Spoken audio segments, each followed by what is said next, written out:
Unleash the power of knowledge and connect with the heartbeat of the African diaspora. Download our African Diaspora News Channel app now on Google Play and Apple App Store.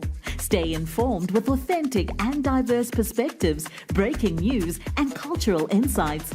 Immerse yourself in a community that celebrates unity, resilience, and progress. Experience the vibrancy of the diaspora at your fingertips. Don't miss out. Empower your perspective today. Search African Diaspora News Channel and join the conversation. One of the things that I really love about Kamala not getting in office, because of course you guys know that she was trying to be the president of the United States. The thing that I love is Black Americans are really starting to wake up, right? Now, we knew that when Biden and Kamala took office in 2020, that a lot of Black people were going to be rocked back to sleep, right? And that kind of happened, right? We was like, whoo, that was close. Now we're okay. It's like, well, Black Americans have not been okay in this country. Never no time, right?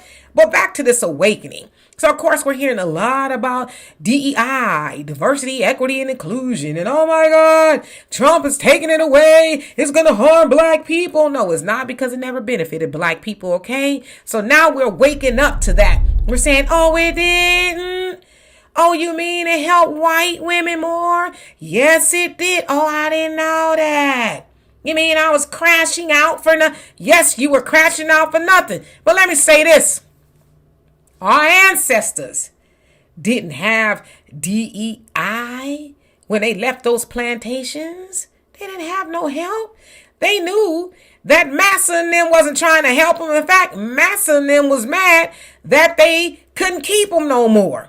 Of course, we know they tried a whole lot of other stuff. You know, the Jim Crow laws and the, black codes and convict leasing. We know all about that, right? But our ancestors, when they left those plantations, they made a go of it.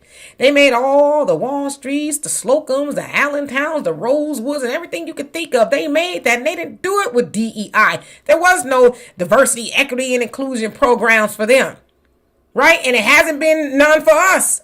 But anyway, back to our ancestors. They knew that if they didn't do what it do, it wasn't no DEI. It was going to be DIE. If they didn't do what they needed to do to survive. And again, I'm not saying we don't need our reparations. Not only do we need them, we want them, and we gonna get them. Trust and believe that. They on the way. But there's things that we have to do. As I said last week in the video, we still got to build and everything while we're waiting for these reparations. But again, think about our ancestors. There was no DEI. There was no affirmative action. There was none of those things. It was just them.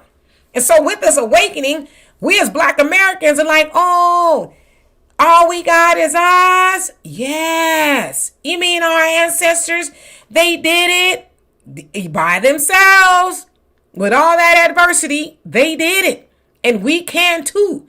So we're starting to hear a lot about, oh, we need to shop black. Oh, we need to stop giving our money to all these white. Yes. So again, it was a blessing that Kamala didn't get in office. Because if she did, Black people were going to be rocked into a coma. While everybody else is coming over here getting all there is to get again, while they're telling you no. So Black people, we don't need DEI. We don't need it. We got all we need up here and in here and in here. If we'd only stop thinking we need white people to make us who we are. Because the truth of the matter is they need us to make them who they are. They always have and they always will. But guess what?